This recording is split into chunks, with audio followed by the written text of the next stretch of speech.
Hello मेरे प्यारे बच्चों, कैसे हैं आप सभी। आई होप आप सभी बढ़िया होंगे, मस्त होंगे। और आज की इस वीडियो में हम पढ़ेंगे क्लास 12th फिजिक्स का एक मोस्ट इंपॉर्टेंट टॉपिक जिसका नाम है गॉस का नियम या गॉस प्रमेय। ठीक है, 12th बोर्ड के पॉइंट ऑफ व्यू से ये बहुत ही महत्वपूर्ण टॉपिक है। तो सबसे पहले हम टॉपिक को समझेंगे और उसके बाद इसको हम सिद्ध भी करेंगे। यहाँ पर देखिए, इस नियम के अनुसार किसी बंद पृष्ठ से गुजरने वाला संपूर्ण विद्युत फ्लक्स उस बंद पृष्ठ के अंदर उपस्थित कुल आवेश का 1/ε0 गुना होता है। तो इसके लिए सबसे पहले हम एक बंद पृष्ठ लेते हैं। यहां पर हमने लिया एक बंद पृष्ठ और इस बंद पृष्ठ के अंदर किसी बिंदु O पर हम रख देते हैं एक प्लस क्यू आवेश। तो यहां पर ये हमने एक बिंदु लिया है और इस बिंदु पर हमने रखा है क्या, एक प्लस क्यू आवेश, और बिंदु को नाम दिया O और संपूर्ण पृष्ठ को नाम दे देते हैं S। अब देखिए, इस बिंदु O से ये जो प्लस क्यू आवेश रखा है इससे क्या निकलेंगी, विद्युत बल रेखाएं निकलेंगी। तो किसी एक डायरेक्शन की विद्युत बल रेखाओं को हम ले लेते हैं। जैसे ये क्या हो जाएगा, विद्युत बल रेखाओं की दिशा हो जाएगी। इसको हम बोल देते हैं क्या, ई वेक्टर। इसी को विद्युत फ्लक्स भी बोलते हैं। ठीक है, किसी बंद पृष्ठ से गुजरने वाली संपूर्ण विद्युत बल रेखाओं की संख्या को विद्युत फ्लक्स कहते हैं।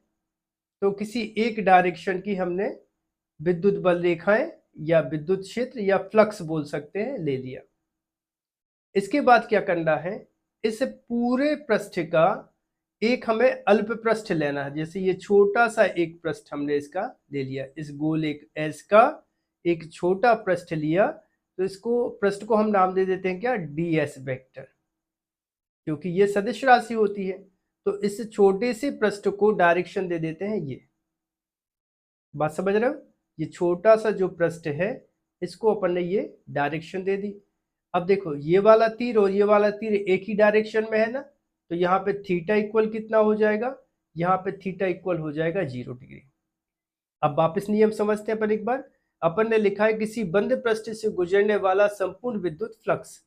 तो विद्युत फ्लक्स को हमेशा प्रदर्शित करते हैं फाई ई से। ये हो जाएगा विद्युत फ्लक्स। उस बंद पृष्ठ के अंदर, उस बंद पृष्ठ के अंदर उपस्थित कुल आवेश। तो बंद पृष्ठ के अंदर कितना आवेश है, कुल आवेश क्यू है। तो कुल आवेश का 1/ε0 गुना होता है। तो गुणा 1/ε0 और यहाँ पे आ जाएगा इक्वल, मतलब फाई ई इक्वल Q/ε0। इसको कहते हैं गॉस की प्रमेय। अब इस गॉस की प्रमेय को हमें क्या करना है, सिद्ध करना है। तो देखो, इस बिंदु O से ये जो छोटा सा पृष्ठ लिया है, इस पृष्ठ को नाम दे देते हैं P। पेन का कलर बदल ले रहे हैं, ये बदल दिया। तो O से P तक का जो डिस्टेंस है वो रख देते हैं R। तो O से R दूरी पर यहां पर बिंदु P पर विद्युत क्षेत्र की तीव्रता का सूत्र क्या हो जाएगा, बता दो जरा। विद्युत क्षेत्र की तीव्रता का सूत्र होता है E इक्वल 1/4πε0 Q/R²। और विद्युत क्षेत्र की तीव्रता सदिश राशि होती है, तो इसकी दिशा क्या होगी, इसकी दिशा होगी अलोंग ओपी वेक्टर। ठीक है, ओपी दिशा में, ओ से पी दिशा में इस विद्युत क्षेत्र की दिशा होगी। अब बच्चों क्या करना, ये जो पी को घेरे हुए ये जो छोटा सा पृष्ठ दिख रहा है, इस छोटे से पृष्ठ से, जिसको अपन क्या बोल रहे हैं, डीएस वेक्टर, पृष्ठ डीएस वेक्टर से गुजरने वाला विद्युत फ्लक्स, विद्युत फ्लक्स। तो देखो, ये जो छोटा सा पृष्ठ है इससे गुजरने वाले विद्युत फ्लक्स को हम बोलेंगे क्या, डी फाई ई। संपूर्ण विद्युत फ्लक्स को देखो फाई ई से रिप्रेजेंट कर रहे हैं, तो अल्प पृष्ठ को किससे दर्शाएंगे, d phi E. D phi E मतलब ये होगा कि ये जो छोटा सा पृष्ठ है इस छोटे से पृष्ठ से गुजरने वाला विद्युत फ्लक्स, इसको अपन क्या बोलेंगे, ई वेक्टर डॉट हो जाएगा ds वेक्टर। अब बच्चों जब हम वेक्टर हटाते हैं तो आ जाएगा cos थीटा, क्योंकि यहाँ पे डॉट है, तो ये क्या हो जाएगा ई ds और फिर आ जाएगा कितना cos थीटा। तो यहाँ पे कितना बन गया है डी फाई ई इक्वल ई ds cos थीटा। अब यहाँ पर देखिए, यहाँ पर थीटा की वैल्यू क्या है, थीटा इक्वल 0 डिग्री, तो यहाँ पे आ जाएगा d phi E equal E d S cos 0। अब यहाँ पर जो कॉस 0 है, कॉस 0 की वैल्यू क्या होती है 1, तब वैल्यू रखेंगे कितना हो जाएगा d phi E equal E into d S. तो बच्चों ये तो निकला अल्प पृष्ठ से गुजरने वाला विद्युत फ्लक्स। हमें निकालना है संपूर्ण बंद पृष्ठ S से गुजरने वाला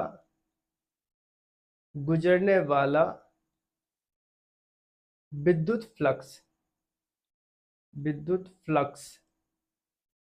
तब इसका हमें क्या करना पड़ेगा, तब हमें इसका इंटीग्रेशन करना पड़ेगा, ठीक है, समाकलन करना पड़ेगा। तो यहाँ पे हो जाएगा देखो फाई ई इक्वल पृष्ठीय समाकलन, और यहाँ पे आ जाएगा कितना ई इंटू आ जाएगा ds। अब ई क्या है, विद्युत क्षेत्र की तीव्रता, तो विद्युत क्षेत्र की जो तीव्रता है ये तो अचर राशि है, तब हम इसको लिख सकते हैं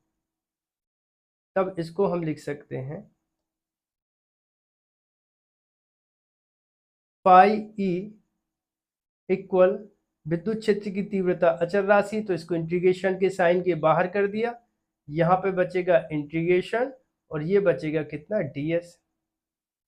अब यहाँ पर अपन ने जो प्रश्न लेके रखा है, ये क्या लेके रखा है, अपन ने एक गोला लेके रखा है, तो यहाँ पे क्या आ जाएगा गोले का क्षेत्रफल आ जाएगा। तो गोले का क्षेत्रफल कितना हो जाएगा, यहाँ पे आ जाएगा इंटीग्रेशन का साइन, फिर आ जाएगा ds इक्वल कितना होता है गोले का क्षेत्रफल 4 पाई आर स्क्वायर। ये वैल्यू अपन यहाँ पे रख देंगे, तो ये बन जाएगा देखो पाई ई इक्वल यहाँ पे आ जाएगा ई इंटू आ जाएगा कितना 4 पाई आर स्क्वायर। इसके बाद क्या करें,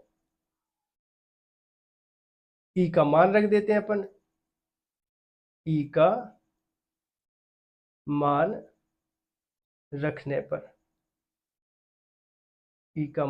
पर ये हो जाएगा देखो पाई ई इक्वल, ई का मान देखो यहाँ पर कितना दिया है, ई का मान अपन को दिया है, ये दिया है 1/4 pi epsilon 0 q upon r square. तो ये मान रख दें अपन 1/4 pi epsilon 0 q upon r square into 4 pi r square.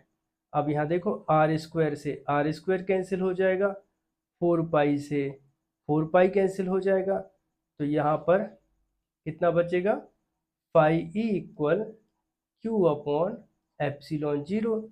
यही गॉस की प्रमेय है जो हमें सिद्ध करनी थी।